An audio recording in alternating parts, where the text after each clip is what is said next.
నమో భగవతే వాసుదేవాయ. వైశాఖ మహాపురాణం 14వ అధ్యాయం.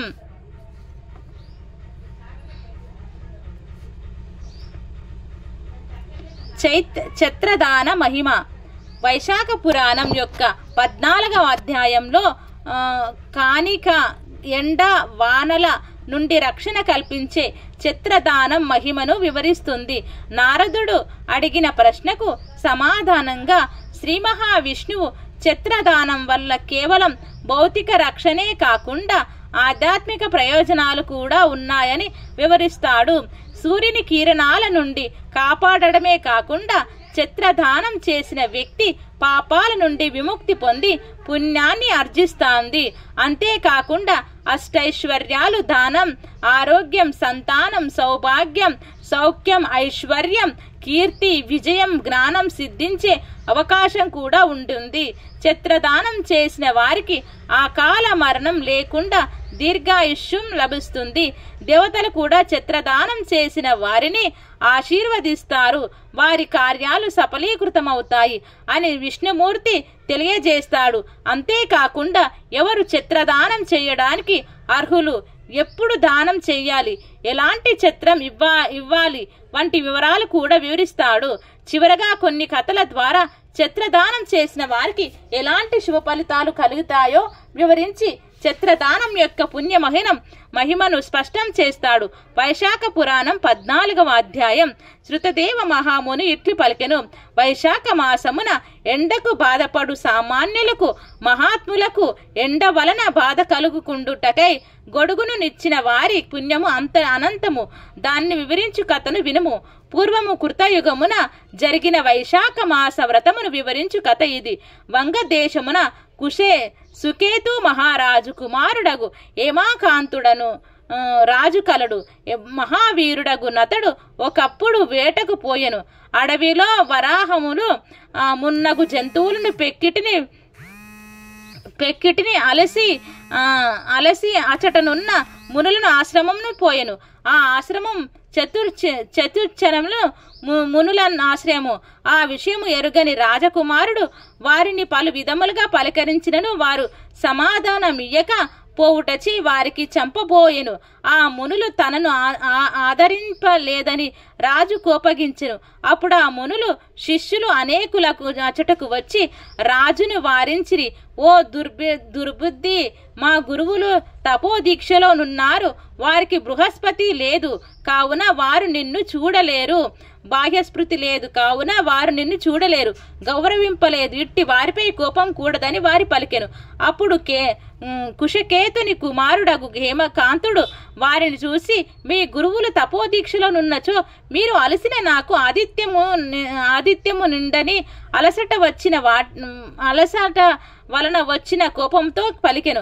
అప్పుడు వారు, రాజకుమార, మేము భిక్షానము తినువారము, మీకు ఆతిథ్యము ఇచ్చుటకు మా గురువుల ఆజ్ఞ లేదు. ఇట్టి మేము నీకు ఆతిథ్యం నియ్యజాలము అని చెప్పిరి. హేమకాంతుడు, ప్రభువులకు మేము క్రూర జంతువుల దొంగలు మున్నగు వారి నుండి మిమ్ము రక్షించు ప్రభువులను, మేమిచ్చిన అగ్రహారములను మున్నగు వారిని పొందియు మీరు మా ఎడల నీ విధముగా ఉండరాదు.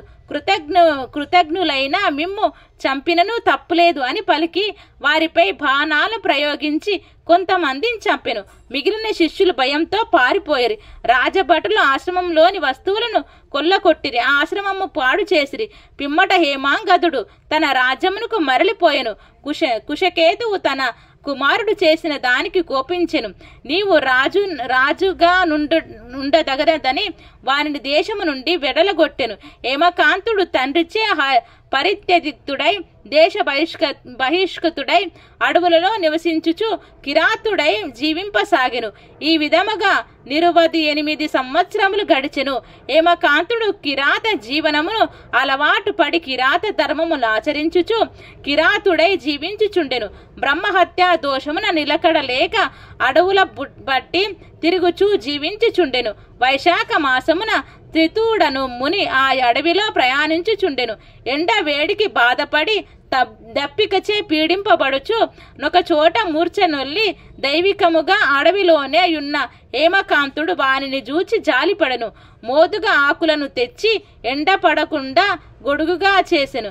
తన వద్ద సోరకాయ బుర్రలోనున్న నీటిని జల్లి వానిని సేద తీర్చెను.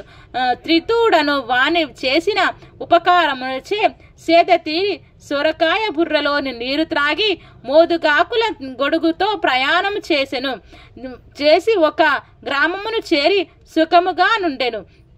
హేమాంగదుడు వ్రతమును ఆచరింపకపోయినను జాలిపడి త్రితునకు గొడుగును కల్పించి నీడని ఇచ్చుటచే వానికి గల పాపములన్నీ పోయెను.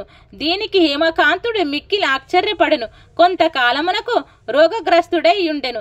పైకి లేచి ఉన్న జుట్టుతో భయంకరాకారముగా యమదూతలు వాని ప్రాణములు గొనిపోవచ్చిరి. హేమకాంతుడును వారిని చూసి భయపడెను.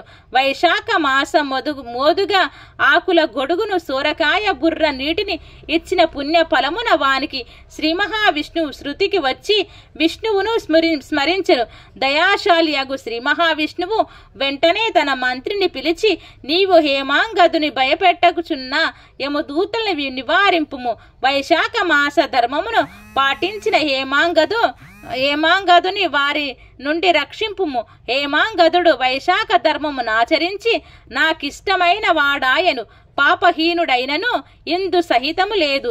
ఇంతకు పూర్వం అపరాధమును చేసినను నీ కుమారుడు వైశాఖ ధర్మము ఆచరించి ఒక మునిని కాపాడినాడు. మోదుగాకుల గొడుగును నీటిని ఇచ్చినవాడు.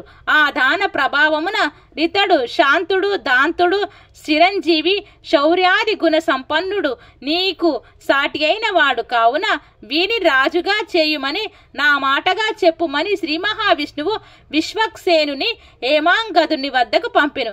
భగవంతుని యాజ్ఞ ప్రకారం విశ్వక్సేనుడు హేమాంగదుని వద్దకు పోయెను. యమదూతలకు విష్ణువు మాటలను చెప్పి పంపెను. హేమాంగదుని తండ్రి అగు కుశకేతువు వద్దకు కొనిపోయి శ్రీ మహావిష్ణువు చెప్పిన మాటలను చెప్పి వారిని హేమాంగదుని అప్పగించెను. కుశకేతువు భక్తితో చేసిన పూజను స్తుతులను స్వీకరించెను. శివకేశవు కూడా సంతోషముతో తన పుత్రుని స్వీకరించెను. తాను పుత్రునకు రాజ్యమును ఇచ్చి విశ్వక్సేనుని అనుమతితో భార్యతో పాటు వనములకేగి తపము ఆచరింపబోయెను. విశ్వక్సేనుడును కుశకేతువును హేమాంగదును ఆశీర్వదించి విష్ణు సాన్నిధ్యమును కేగెను. హేమాకాంతుడగు రాజైనను ప్రతి సంవత్సరమున వైశాఖ మాసమున వైశాఖ వ్రతమును దానికి చెందిన దానమును చేసి విష్ణు ప్రీతికి పాత్రుడాయను. హేమాంగదుడు బ్రహ్మ జ్ఞాని అయి ధర్మ మార్గమును అనుసరించి శాంతుడు, దాంతుడు, జితేంద్రుడు, దయాస్వభావి అయి అన్ని యజ్ఞములను చేసెను. సర్వ సంపదలను పొంది పుత్ర పౌత్రులతో కూడిన వాడి సర్వభోగమును అనుభవించి చిరకాలము రాజ్యమును చక్కగా పాలించి విష్ణు లోకమును పొందెను. శృతకీర్తి మహారాజా, వైశాఖ ధర్మములు సాటి లేనివి, సులభ సాధ్యములు, పుణ్యప్రదములు, పాపమును దహించునని ధర్మార్థ కామ మోక్షములు కలిగించినవి. ఇట్టి ధర్మములు సాటి లేని పుణ్యం ఫలమిచ్చునని శృతదేవుడు వివరించెను అని నారదుడు అంబరీషునకు చెప్పెను. వైశాఖ మహాపురాణం 14వ అధ్యాయం సంపూర్ణం.